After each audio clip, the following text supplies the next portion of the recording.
All right, welcome to Hoops Tonight here at The Volume. Happy Tuesday, everybody. Hope all of you guys are having a great start to your week. Well, the 2023-24 NBA season is officially in the books. The Boston Celtics are our NBA champion. We are going to eventually turn our attention to next season, but I want to spend the rest of this week kind of just tying a bow on this NBA season. And so here's the way the schedule is going to work for the next couple of days. Today, we're focusing on the NBA Finals and some of the bigger picture storylines. We're going to talk about the Celtics team a little bit more, how they rank compared to other champions, what their chances to repeat look like. We're going to talk a little bit about Finals MVP. I want to talk about Jayson Tatum and his struggles and how that actually is a good thing in terms of where this Boston Celtics team can get to in the future. Then we'll turn our attention to Dallas, talk a little bit about how close they actually were and what they need to improve to give themselves a better chance to hoist the trophy next year. So today, focusing on the Finals. We're going to take tomorrow off. On Thursday, we're going to do what we do every year, which is we're going to give our 5 biggest takeaways from this playoff run. That's going to focus more on basketball tactics and the different things that we learned from this 2 months of basketball to try to give us a better chance to predict things in the future. Then we're going to do a mailbag over the weekend. So in the 5 takeaways video on Thursday and in today's finals video, drop mailbag questions. Over the weekend, we're going to hit all of them. Everything is fair game. We'll split it into 2. We'll have like a NBA Finals-oriented mailbag, and then we'll have like a rest of the league-oriented mailbag. But drop those questions in the YouTube videos today and Thursday, and we'll hit those mailbag questions over the weekend. Then when we come back from the weekend next week, we're going to start to turn our attention towards next season, starting with the NBA draft. But I'm excited to kind of tie off the season today by getting into some NBA Finals storylines. You guys know the drill before we get started.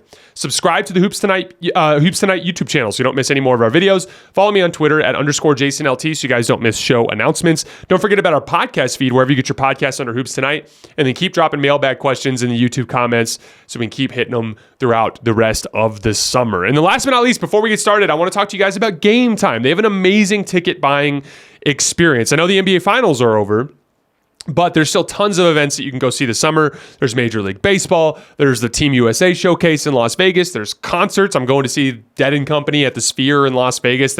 Apparently that show is incredible. I'm super excited to go see that. But there's concerts and comedy shows happening all around the country. And when it comes time to buy tickets, you guys got to check out Game Time. They have an amazing experience. They took really good care of me earlier this year when I went to go see the University of Arizona men's basketball team play at McHale Center. You can get great last minute deals. It's all in pricing, so there's no surprises when you go to check out. It's not convoluted. You can check out in as few as 2 taps. They have a great view of your seat within the app, so you know what you're actually paying for with your money. It's just a great all-around experience. They also have really cool deals, like zone deals, where you pick a zone, pick a section in the arena.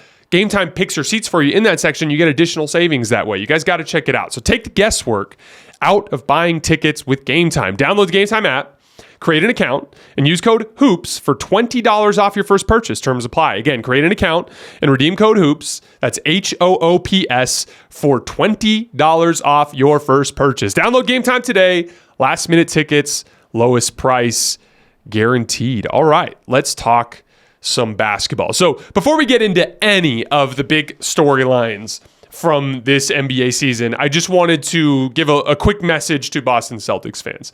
Congratulations. Not only for being champions, but this was a really fun team, and they won me over in a lot of ways towards the end of the year.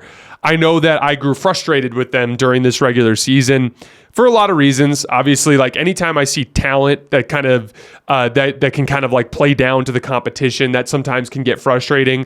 Mazzulla ball too had a lot of highs and lows. There were these highs where they're getting these paint touches and these awesome drive and kick looks or awesome driving layups stuff at the rim when their spacing was really good and they had multiple attacks on the same possession. But then they'd also have stretches where they'd be kind of like just dribble up the floor and take pull-up jumpers or not get dribble penetration, and Mazzulla ball looked ugly sometimes. And to Joe Mazzulla's credit, he just continued to ride those guys throughout the season and try to get them to be more deliberate about their spacing and about their execution.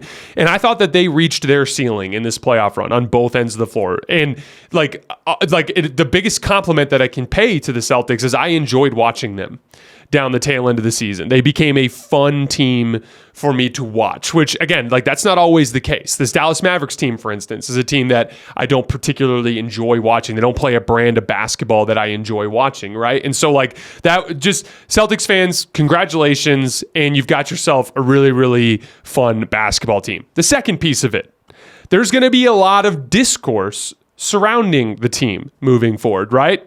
Some of that is just the reality of the profession, right? It's our job. My job today was to wake up and talk about the major storylines of the NBA Finals. That's going to be happening all over the place around NBA media. There's going to be a lot of ranking. There's going to be a lot of like, well, they don't have this, or they didn't play these guys, or blah, blah, blah, blah. And that you're going to hear some of that stuff from me too, right? But here's the reality. No one can ever take away the fact that the 2024 Boston Celtics won the Larry O'Brien Trophy, that the Larry O'Brien Trophy resides in Boston for the 2024 NBA season. There is a lot of discourse, but nobody can take it away. It lasts forever. This is the beautiful thing about the game of basketball. You cannot argue with the winner. The trophy is the trophy. You guys know I talk about this all the time. I'm a loyalist of the banner, right? Like I care about the championship more than anything else. And that, I think, can never be touched in terms of the legitimacy of the accomplishment. So just when you hear all that discourse over the next couple of days, just remember, if you hear something you don't like, they can never take it away from you. You guys know I root for the Los Angeles Lakers, right? As a Lakers fan, trust me, after that 2020 season, it was a lot of the same stuff. They dominated the entire regular season. They started 24-3. They were the best team in the Western Conference. There's that Bucks team out east that beat up on a weak Eastern Conference schedule and got a bunch of attention. But the Lakers were the best team throughout the regular season. Then they kicked everyone's ass in the postseason, and it was, Mickey Mouse ring. It was the Disney championship. It was all, everyone wanted to just undercut the success of that championship, right? That's the discourse. That's the narrative piece of it. But remember, the 2020 Larry O'Brien Trophy resides with the Los Angeles Lakers. That can never be taken away. And so just Boston fans, congratulations. And no matter what anybody says, including myself, over the course of the next week, the trophy is the trophy. It can never be taken away. And it's just a really, really cool thing to be a part of. And I'm really, really happy for you guys. And I'm happy that you have such a fun basketball team to root for. On that note, let's get into some of the narrative stuff, right? So first of all, before we go any further, not all championships are the same.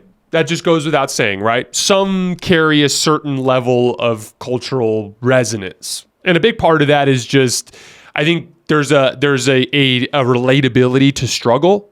So I think all fans are more drawn to like adversity versus dominance. Like even though dominance means better basketball, adversity just seems to resonate with people. Right. So like, for instance, the 2020 Lakers were the best championship team that LeBron ever played on. And as I'm using that as an example because that's a team I rooted for. Right. That 2020 Lakers team kicked everyone's ass. They lost, 5 playoff games, the entire playoff run. They just ran through everybody. Right. Started the season 24-3. But when you look back at all of LeBron's championships, that's probably the least resonant, right? It's the one that people care about the least. If you think about LeBron's key championship moments, what do you think about? You think about 2016 coming down from 3-1, LeBron bawling his eyes out on the floor because he brought a championship to Cleveland. You think about coming back from down 3-2 to beat the Spurs. You think about coming back from down 3-2 to beat the Celtics in 2012 before they beat the Thunder in the finals, right? So like that's the reality, right? So like you're not going to get the same level of like just nationwide, worldwide, like, oh my God, that was incredible, because dominance just doesn't resonate with people the same way that adversity does. The 2020 Lakers were a better basketball team than any LeBron team that he played on, except for maybe the 2013 Heat. Like they're on a similar level, but like dominance just doesn't resonate with people. It just doesn't. And that's the unfortunate thing. It's kind of like a shitty side effect. It's kind of like LeBron fans do this with Michael Jordan too. It's like he won 6 championships and 8 tries in the 90s. How is it portrayed? It's portrayed as like, oh, it was just a bunch of bums. The league was diluted. Michael Jordan kicked everyone's ass. And it's like, yeah, there's some truth to that, but just dominance just doesn't resonate with people the same way that adversity does. So like that's going to be why you're not going to see as much like just overwhelming awe and credit being thrown Boston's way. It's just kind of like a natural human behavior piece. That said, the opportunity will be there for this Boston team to make a more profound imprint on NBA history because we turn around and we play again next year. And as we saw this year, I thought there were 5 good teams in the East, and 4 of them ended up on the other end of the bracket. And the one that came out of it was probably the worst team in that bunch, the Indiana Pacers, but they were the team that was healthy the longest, and then they got hurt when they got there, right? So next year, the East will be stronger. Milwaukee's probably going to pivot and become more athletic on the perimeter. Dame and Giannis will probably be healthy. The Knicks have the ability to make a trade this year, in addition to being kind of an interesting physical matchup for Boston on the front line, right? Philly is going to completely rebuild this summer around Tyrese Maxey and Joel Embiid. They could be interesting. Orlando will be better. Indiana will be better. Miami could make a trade this year and re-enter into the mix, right? So the East will be stronger, and there will be a tougher playoff path next year. The West will probably send a better representative. I did not think the best team in the Western Conference made it out this year. I thought there was one team all year long. There was one team that I said could actually hang with Boston in a playoff series. I said it was Denver, and that team didn't make it out. There was a brief moment there where I started to buy into the Minnesota Timberwolves hype, but that ended up being smoke and mirrors, which we'll get more into on Thursday when we talk about some of the basketball tactics stuff. But Denver was the best team, right? They didn't get out. Next year, there will probably be a better representative from the West. The Thunder they won me over in a big way this year. They will be a legit threat next year, especially if they can make a trade this year to upgrade that Josh Giddey position, right? Minnesota with another year of growth for Anthony Edwards. Memphis is going to have Gigi Jackson added to the core of the team that made it to the second round 2 years ago, right? We all saw what Ja Morant could do in his brief stretch where he played this season. I think one of that trio of Lakers, Warriors, Suns will get their shit together next year. Maybe the Lakers make a big star trade. Maybe the Warriors make a big star trade. Maybe the Suns just play better basketball under Mike Budenholzer. The West will probably send a better representative. So you will have your opportunity to make a bigger imprint on NBA history. If next year you go and you beat Giannis and Dame and you beat Embiid, Paul George, and Tyrese Maxey, and then you get to the finals and you beat the Denver Nuggets, then people will have no choice but to acknowledge the reality of how dominant this team is. If you're expecting for all of the average NBA fans to look at you beating the Miami Heat without Jimmy Butler, the Cleveland Cavaliers, and the Indiana Pacers, and that Dallas Mavericks team, you're just not going to get as much buy-in from the court of public opinion, right? But the opportunity will be there next year. These guys are young. They're going to have the core back. Just like Jayson Tatum said, just go do it again. And if you go do it again, you will win more of that resonance in NBA history. Some of that, you probably will end up in a series that's 2-2 next year. There might be even a series where you trail late, right? Even when I look back at Jayson Tatum and some of his greatest moments as a player, what do I think about? I think about Game 6 against Milwaukee, when he had 40-something and hit that huge mid-range jumper to ice the game late, right? You think about what he was able to achieve in real adversity, and I do believe the NBA will produce some more adverse situations for the Celtics looking forward. So again, kind of to put a bow on all of that, there will be a lot of noise, but they can never take the trophy away from you. No, this championship doesn't resonate the way other championships do in NBA history, but that is typical. That is the reality of the personality dynamic of humans and the fact that we resonate more, or that adversity resonates more with us than dominance does. And 3, you will have your chance. You will have your chance next season in all likelihood, but certainly in the next couple of seasons to kind of make a bigger imprint on that NBA history and the way that this team is remembered. That will all get revealed in time. The trophy always ends up revealing those things. Ranking them. Where does this championship team rank compared with recent NBA champions? So I look at, there was this kind of weird phase, right? There's this phase that went from 2014 to 2015, to 2018, where it was Cavs, Warriors every year, right? It was Cavs out of the East, Warriors out of the West every single year, 4 years in a row, right? That was the era of not much parity, right? And we had the Warriors in 2017 and 2018 were so damn talented. This is a crazy stat. They were so damn talented that they had negative odds to win the title before training camp. Like, if you bet $100 on the Warriors to win the title in 2017 or 2018 before the season tipped off, you would get less than $100 if they actually won the trophy. That is how talented that Warriors team was. After that, we experienced the time of parity, right? Since then, there have been 6 NBA champions: the Raptors, the Lakers, the Bucks, the Warriors, the Nuggets, the Celtics, right? How do those teams rank? Number 6, I have the Milwaukee Bucks. That to me was kind of a funky season, post-COVID year, right? Where we had all the weird lineups throughout the year. All of the teams that made it to the conference finals in the previous year, the Lakers, the Nuggets, the Heat, and the Celtics, all fell apart that year and had bad, underachieving seasons, in most part because of injuries. Jamal Murray got hurt. Anthony Davis got hurt. The Heat were banged up all year. So like we saw, like that was kind of like a funky season. Our conference finalists were a Clippers team led by Paul George, a Hawks team led by Trae Young, a Suns team led by Devin Booker, and then that 2021 Bucks team. And so, again, they're a deserving champion. No one can ever take the trophy away. But if I was ranking them among those 6 teams, I have them at last place. Number 5, I have the Toronto Raptors. I thought that was an incredible defensive team. Pascal Siakam was their second best player, had a really good series, especially attacking Draymond Green in space, which I thought was super fascinating. Kawhi Leonard kind of had his biggest moment as the best player on a championship team, but I didn't think they were as good as some of the teams ahead of them. Number 4, I have that Golden State Warriors team in 2022. Steph Curry, I thought that was the peak of his NBA of his entire career. I thought that in 2021 he was playing at the best like regular season level of his career. Now a lot of people are going to point to his MVP seasons, but what I always say is those MVP seasons took place before the league had any idea schematically how to even guard Steph Curry.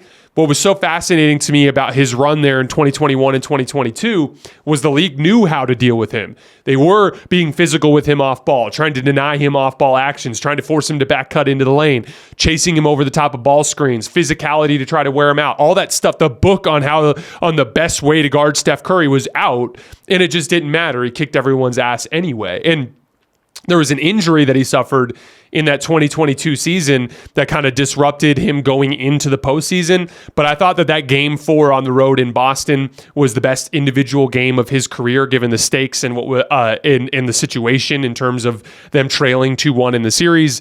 The one thing that kind of holds them back from the teams ahead of them is, once again, just overall talent on the roster. The second best player on that team was some version of either Andrew Wiggins, Jordan Poole, or Draymond Green. They just didn't have like a ton of like top tier talent. At number 3, I have this Boston Celtics team. I think that they were an incredibly dominant defensive team. I think that on the offensive end, they had moments where they looked completely and utterly unguardable. The one thing that holds them back from the teams above them on this tier for me was the lack of just like a true alpha dog star. The 2 teams that are above them for me on this list are teams that were both dominant on both ends of the floor and had a true apex superstar. Number 2, I have the 2023 Denver Nuggets. I thought that was the most well-fitting 5-man starting lineup that I've seen since this Boston Celtics team. I think this Boston Celtics team has actually done a better job. That said, I thought Nikola Jokic maybe still is the undisputed best player in the world. It was like a real alpha dog element that this Boston Celtics team didn't have. And the number 1, I have the 2020 Los Angeles Lakers. Admittedly, I'm biased, but my case is very simple. They had 2 of the top 5 players in the world. The second best player on that Nuggets team was Jamal Murray. Obviously, the Celtics didn't have a top 5 player on the roster. That Los Angeles Lakers team, LeBron was the best player in the world. I thought he deserved to win MVP that year. Had a dominant NBA Finals and a dominant playoff run, and Anthony Davis was right there with him. We can say whatever we want about Anthony Davis and his career as a totality, but in that 2020 season, there were very few players that were playing better basketball than Anthony Davis. I had him ranked as the 4th best player in the world after that playoff run. So they had the best and 4th best player in the world on the same team. They were the best defense in the league. They had a dominant playoff run. They ran through Damian Lillard and CJ McCollum in round 1. They ran through James Harden and Russell Westbrook in round 2, Jokic and Murray in round 3, Jimmy and Bam in round 4. It was a dominant playoff run. That's how I have the 6 champions ranked since the 2018 Warriors. Finals MVP. So as I talked about last night, I would not have had a problem if Jayson Tatum won it. And the main reason why is when I look at NBA history, I want the history books to read like what that team actually was. So like, for instance, when we look back at 2015 and it's like 2015 NBA champion, Golden State Warriors, finals MVP, Andre Iguodala, you're like, that just doesn't tell the story of that team. It was one of the biggest travesties in NBA history. They gave it to a role player. It made no damn sense. He was the beneficiary of attention that was being thrown at Steph Curry, and defensively the beneficiary of injuries to Kevin Love and Kyrie Irving. It just didn't make any sense. I would have been okay with looking back at this season and seeing 2024 NBA champion, Boston Celtics, finals MVP, Jayson Tatum, because from training camp to the hoisting of the trophy, Tatum was their best and most important player. That said, in this series, I did think Jaylen Brown was the best player more frequently. To put it simply, I thought Jayson Tatum was the best player on the floor in Game 5, but that was the only game in the series where I thought he was the best player on the floor. So, like, it would have been weird for him to have the Finals MVP trophy having not been the best player on the floor in 4 of the 5 games of the series. I thought Jaylen Brown had a similarly important defensive job to Jayson Tatum, being the guy that was picking up Luka Doncic full court and trying to wear him out. I thought he had the most iconic highlights of the series in his 2 gigantic one-handed hammers that he had. I think it was in Game 2 and in Game 3, if I remember correctly.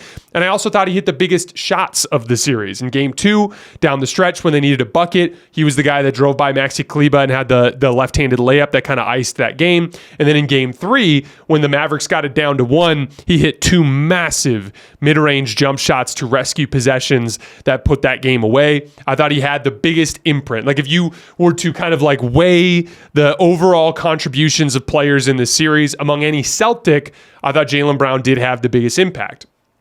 It's not like a role player. This is not like giving it to Andre Iguodala. In my opinion, Jaylen Brown has improved and entered into the conversation with Jayson Tatum in that second tier of stars behind the guys right at the very top. And so to me, it's just a credit to Jaylen Brown and his improvement. I remember, one of the things, I'm not trying to take a victory lap here because God knows I've been wrong about lots of shit.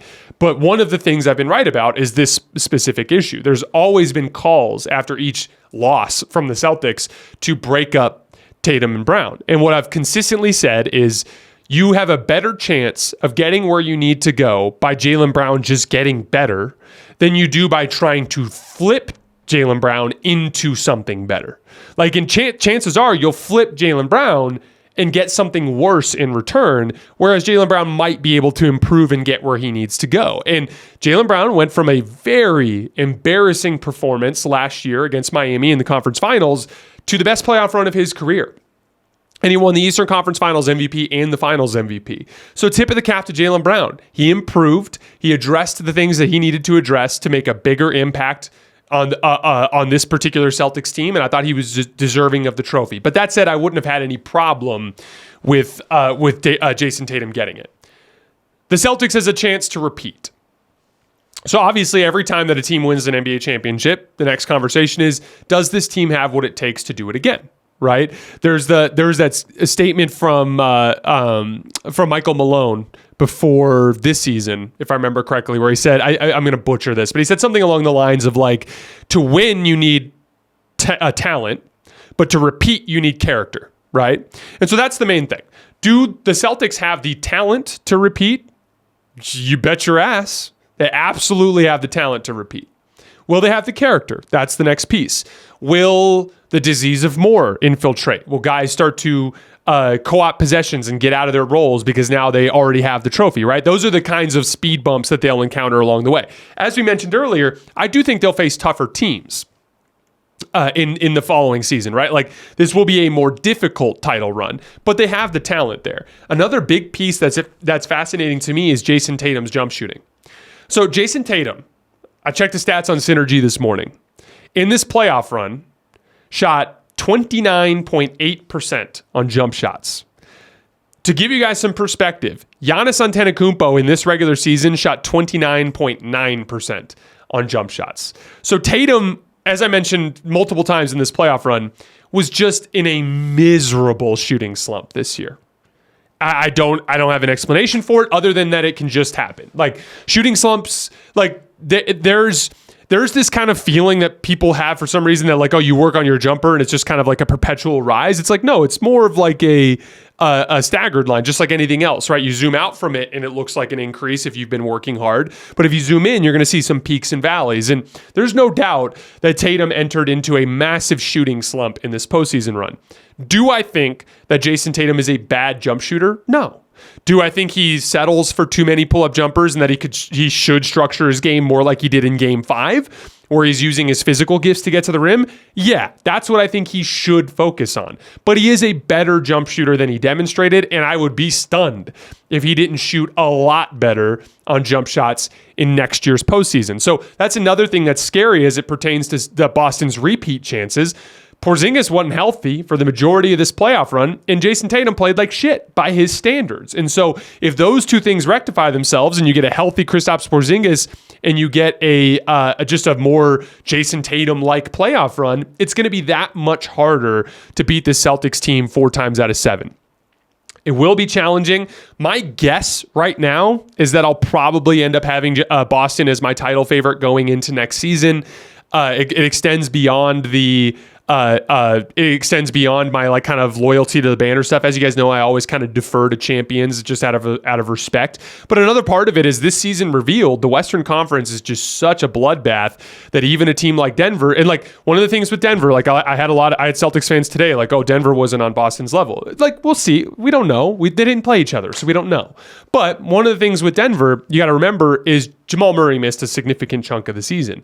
When Jamal Murray was healthy, they were 44-15. That's a 61-win pace in that bloodbath of a Western Conference. So from the beginning of the season, I had Milwaukee in that tier, but I bumped them off after the first month. But for the majority of the season, I had Denver and Boston. Those were the two teams. I had Denver, Boston, gap, everyone else, right? And that to me, I thought kind of manifested in the season where when Denver got knocked out, Boston was just clearly better than whoever else would have come out of that conference.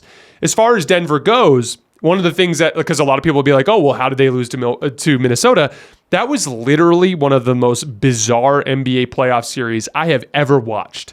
Here are a couple crazy stats. Denver led by at least 18 in all 3 of their wins. And in the Game 7 that they lost, they led by 20 in the fourth quarter. Or not in the fourth quarter. They led by 20 in the second half.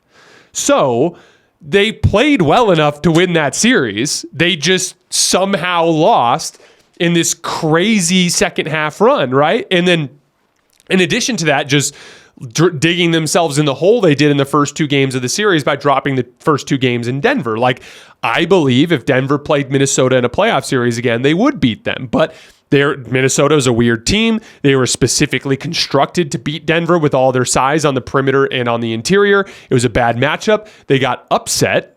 They got upset in a series. They led by 18 in 3 wins and led by 20 in one of the losses. It was a weird thing that happened. As a result, we had one of those second-tier teams make it into the championship round to face Boston. Boston beat the living shit out of them, right? So, like, again, like as it pertains to Denver, I do think it's worth mentioning that they looked like a Boston level team most of the year, with exception of when Jamal Murray got hurt and that bizarre Minnesota Timberwolves series. So like I think that Boston will get challenged at another level next year, but it'll just be another opportunity for Boston to demonstrate if they are this all-time great team that so many Celtics fans seem to think that they are, they will have the opportunity to prove that next season.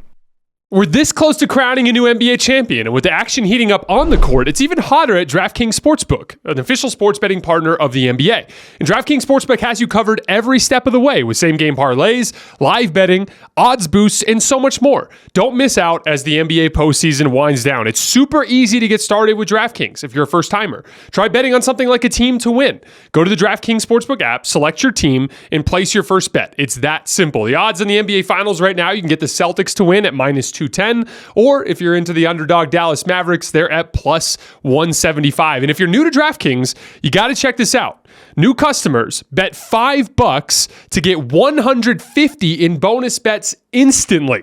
Download the DraftKings Sportsbook app now and use code HOOPS. That's HOOPS. That's code HOOPS for new customers to get 150 in bonus bets when you bet just $5. Only on DraftKings. The crown is yours. Let's move it to Dallas real quick, and then we'll talk a little bit about just a little season wrap up, and then we'll get out of here. Is Dallas close?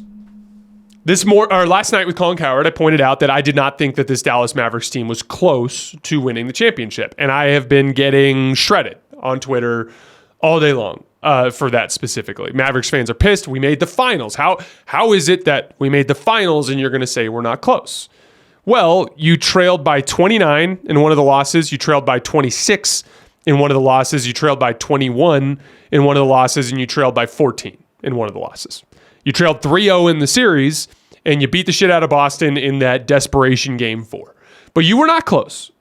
I'm curious if you're a Mavericks fan, do you believe you were close to winning that series? I don't think you were. And there were 2 teams at the top of the league, Denver and Boston. As we mentioned earlier, just in the previous segment, like that Denver team was a lot better than what their results this year showed.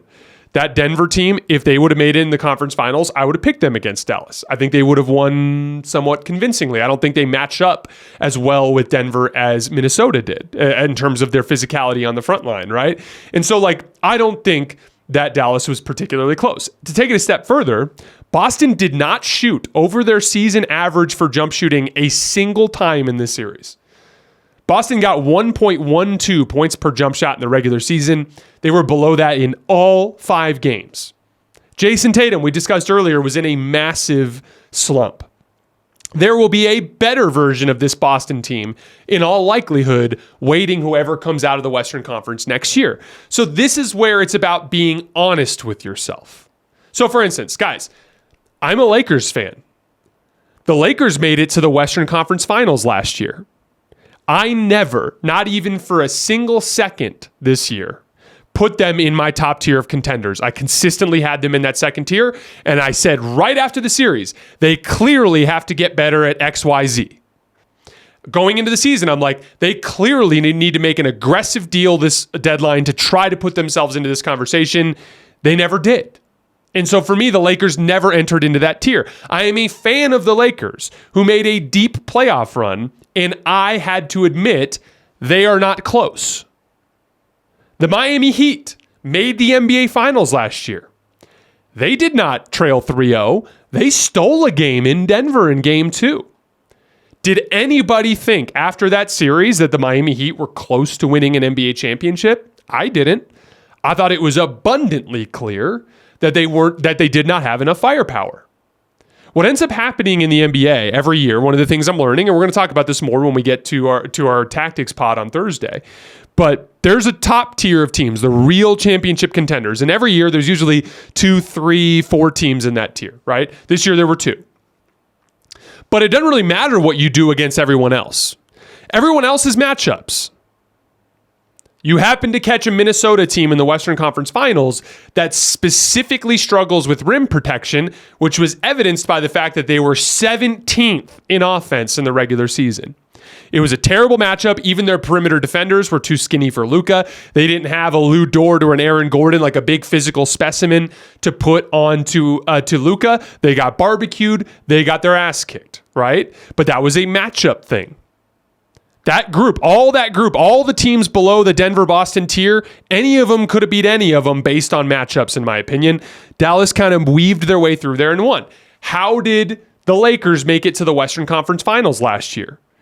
They faced a Memphis Grizzlies team in the first round that had a dribble drive guard in John Morant and not great perimeter shooting, so the Lakers could pack the paint. They had Anthony Davis. It was a terrible matchup for Memphis. The book has been out for how to beat the Golden State Warriors for 2 years now. You got to have athletic size, and you need to funnel them into your size in the paint. The Lakers kind of put that together with their top blocking and forcing the guards to back cut into Anthony Davis. That was a bad matchup for the Warriors, right? So the Lakers, good matchup against Memphis, win the series. Good matchup against Golden State, win the series. Run into a real championship contender, get their ass kicked. They weren't close. Now, Dallas beat better teams, for the record. Like, I had a lot of Dallas fans like, we beat some of the best seeds in the conference. You are absolutely right. But let's go through them individually. You beat the Los Angeles Clippers, who were missing their best player. That's a favorable matchup. The Oklahoma City Thunder were a 1 seed. And by the way, the Thunder won me over in a big way, and I'm sure they won over Mavs fans, because guess what? That series could have gone either way. If they don't get that last bucket or that last foul on PJ Washington in the corner, the Thunder took the lead on the previous possession. You were about to go back to Oklahoma City to play a Game 7. So OKC won me over in a big way in this postseason run. But what did I consistently say all season? The Thunder are too young and too small to make a deep playoff run. Dallas exposed them for that, right? A really good team, a quality series win for Dallas. But that was not a top-tier championship contender that they beat. Then they faced Minnesota, and admittedly, that was the one time I picked wrong against Dallas. I picked Dallas to beat the Clippers. I picked Dallas to beat Oklahoma City. I picked Boston to beat Dallas, but I was wrong about the Minnesota series. I kind of drank too much of the Minnesota Kool-Aid after they beat Denver just because I respected that Denver team so much. But we're going to talk about that more on Thursday in the Tactics Pod. That, to me, was a major revealing factor for me just in terms of matchups and like how we can't overreact to any series win. The only thing that matters is how you match up against your next opponent, which Dallas fans just found out as they ran into Boston, right? But Minnesota was a team that could not deal with rim protection. I used to quote those stats during the series, like Anthony Edwards was getting to the paint like less than a half as often as he was against Denver. Dallas loaded up the strong side. They played off of their shooters, their non-shooters. Obviously, on the other end of the floor, they didn't have anybody big enough to guard Luka. It was a bad matchup. So then they run into a real championship contender in the NBA Finals. They trail by 29, trail by 26, trail by 21, trail by 14. You're not close. That is the literal definition of not close. And what do I mean by that? That's not intended to undercut the accomplishment. It is a bona fide NBA Finals run. As a Mavericks fan, I'm sure you guys had so much fun watching that playoff run. What I'm saying that for is it means they need to improve. What that means is they can't just run it back. What did the Lakers do? I said right after the Denver loss, they are not close. They have to improve with guard athleticism, a legitimate backup center, and LeBron and AD had to improve as over-the-top shooters. Laid that all out immediately after that series. They didn't do any of that. They signed Taurean Prince in the offseason. They got a couple of backup centers in Jackson Hayes and Christian Wood that couldn't play in the playoffs. And then at the deadline, they did nothing. And then they signed Spencer Dinwiddie as a buyout guy, right? They ran it back, and what happened? They ran into the same fucking team, and they lost the same fucking way. So, like, that's what I'm saying. I'm not trying to say you're not close to be a dickhead. I'm saying you're not close because it means you need to improve. If you run it back, if you do what the Lakers did and just say, let's go give this thing another shot, if you do what the Miami Heat did and you just say, let's just give this thing another shot, you're going to lose in disappointing fashion the way the Miami Heat and the Los Angeles Lakers did. So that's the next question. What do the Dallas Mavericks need to improve on? Well, there were several things that stood out to me. I want to start on the offensive end. They had just a 101 offensive rating in the NBA Finals. That is bad. They had an offensive rating, I want to say, over 118 against the Minnesota Timberwolves. A lot of it has to do with matchups, but a big part of it was game plan. So one of the things that Minnesota did is they kept Rudy Gobert on the lob threats on Gafford and Lively. That allowed Dallas to operate with traditional 4-out spacing, meaning they had shooters in the corners. They're preferably their corner three-point shooters, Derrick Jones and PJ Washington, and then they had Kyrie Irving on the opposite wing. Then Luka would get the ball screen, and he would go downhill as the lob threat was going, and they'd both be going into open space underneath the basket. That allowed Luka to manipulate Rudy Gobert into that no man's land between the two so that he could unlock the lob game. Boston put together a game plan that caused a ton of issues for Dallas's offense. They put their forward, Jayson Tatum, onto the lob threat. They put their center onto poor above the break 3-point shooters. What that did is it fucked up the spacing, because then you had, in order to put two shooters in the corners, you had to tuck Kyrie in one of the corners. You had Lively and Gafford standing in the dunker spot, which allowed Jayson Tatum to help on everything underneath the basket. And then when Luka wanted to bring the center into the action to attack Porzingis or Horford, it was Derek Jones or PJ Washington setting the screen. If those guys tried to roll, they were rolling into all that traffic now that the dunker spot is occupied. If they popped where the opening was, it was above the break threes. And above the break 3-point shooting ended up being the Achilles heel of this Dallas offense. Derek Jones Jr. shot 26% on above the break threes in the playoffs. Maxi Kleber shot 26% on above the break threes in the playoffs. PJ Washington shot 31% on above the break threes during the playoffs. Those three guys combined to go 7 for 28. That's 25% on above the break threes during the NBA Finals. What does that mean? Why does that matter? Because this is a copycat league. Every NBA coach watched the NBA Finals. When they watch the NBA Finals, they're all making a little note like, oh, when we're guarding Dallas, let's just put our biggest forward on their lob threat, have them switch ball screens, and then let's put our center, our rim protector, on their above the break 3-point shooters that can't make above the break threes. You will see that same coverage a lot moving forward. That is exactly what happened to the Golden State Warriors. The Lakers put together a game plan which was top block their shooters, don't allow them to use their screens, force them to back cut, and help off of Draymond Green and Jonathan Kuminga or whoever their limited 3-point shooters are with your rim protectors, your size. Keep those guys underneath the rim. Be super physical on the perimeter. That will slow down Golden State's motion offense and force them to play in pick and roll. Every team does that now. It's a copycat league. When a game plan starts to take shape that has an effect on you, it resonates among the other 28 teams in the league. And so there's several things that they could do to address this.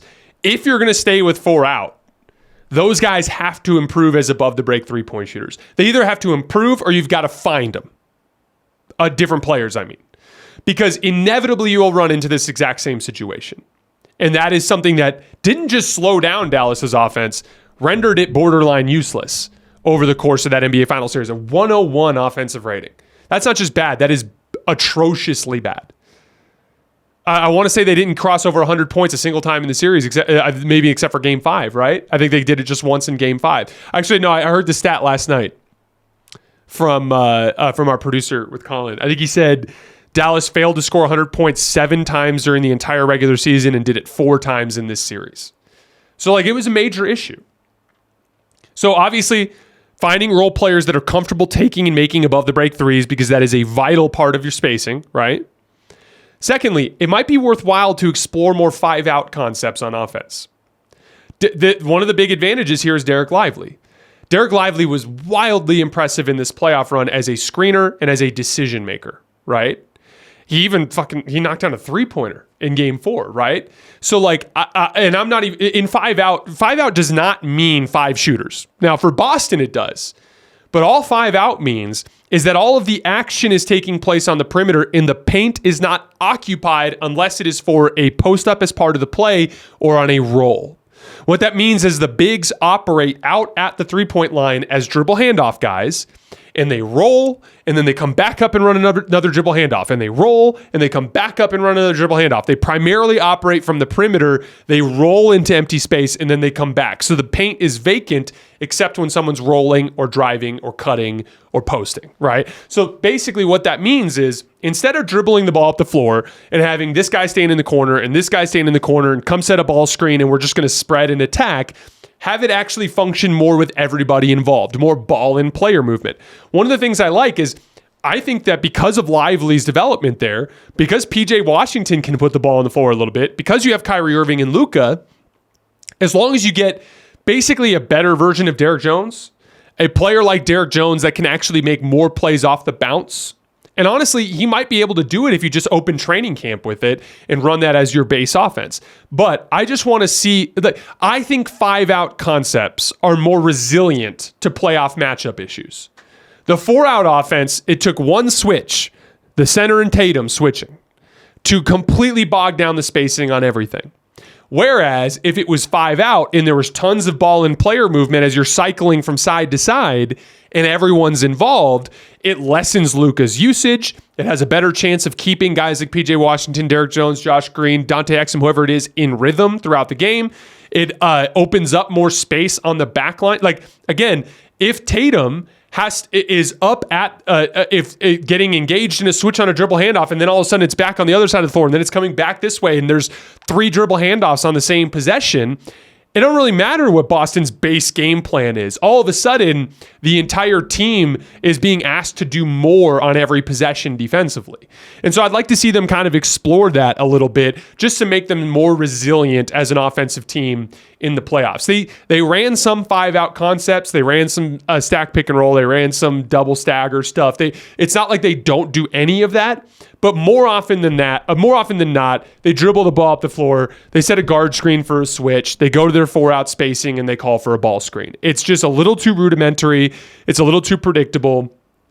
And it's one of those things that I think puts a ceiling on their offense in the playoffs.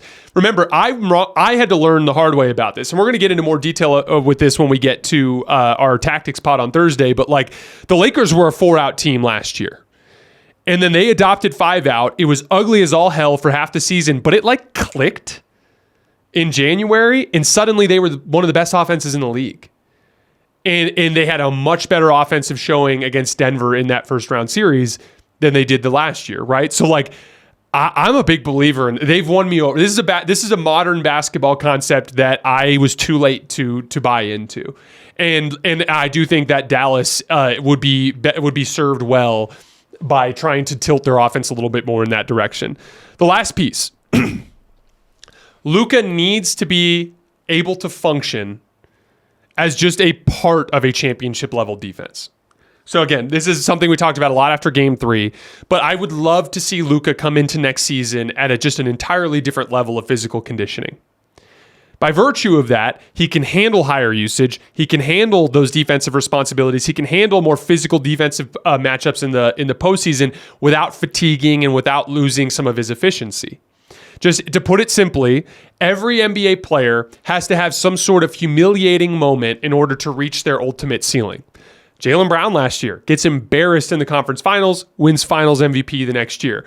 LeBron James in 2011 gets embarrassed in the NBA finals, wins back-to-back MVPs and finals MVPs. Luka Doncic got embarrassed in a lot of ways, especially on the defensive end of the floor in the series. I thought it was the worst defensive performance by a superstar I've ever seen in the NBA finals. So like, I'm hoping that he just takes that to heart, takes it personally, makes the necessary improvements, and brings that next level when he comes into next season. Again, as I mentioned before, the West will be better. Memphis is going to join this picture next year. Houston could very well join this picture. Like I said, one of the Lakers, Warriors, or Suns, they're going to get their shit together. There's going to be something that makes this more complicated next year. And I think step 1 is self-awareness. Admit you're not good enough. Step 2, address your needs. Step 3, go out and execute. Give yourself a chance to win. All right, before we get out of here, I want to talk a little bit, just wrap up the season. We almost exactly 8 months ago, we launched our new YouTube channel. And it was kind of a scary moment because the Volumes YouTube channel has like over 700,000 subscribers. And that was kind of like a really nice supporting foundation for what we were trying to do, right? Like just obviously people still need to click on the link to watch the show, but like just so many more eyeballs were on the show in terms of like door swings that we could convert by virtue of being on the Volumes channel. And so I was really nervous as we launched the new channel last year, or at the start of this season, just that it would just kind of lead to some sort of downturn, or that we would have some just disappointing performance. And it's been 8 months. We've done over 11.6 million views in that 8 months. We've added over 70,000 subscribers. Just during the playoff run, we had over 1 million unique viewers. We had over 400,000 returning viewers, people who made multiple visits to the channel. I just have been completely blown away by how you guys have supported me and supported this channel and supported this show over the course of the last few years. I just can't put into words how incredibly thankful I am for all of you.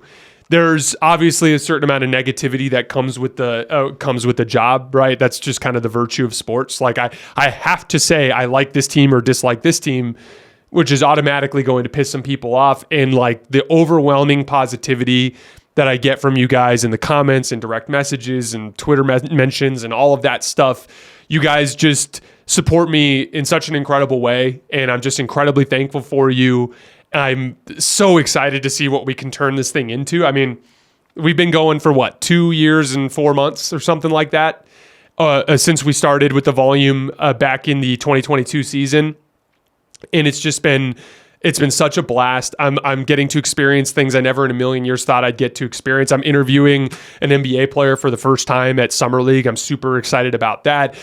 I'm getting to go see the Team USA scrimmage against Canada on July 10th there at the Thomas and Mack Center.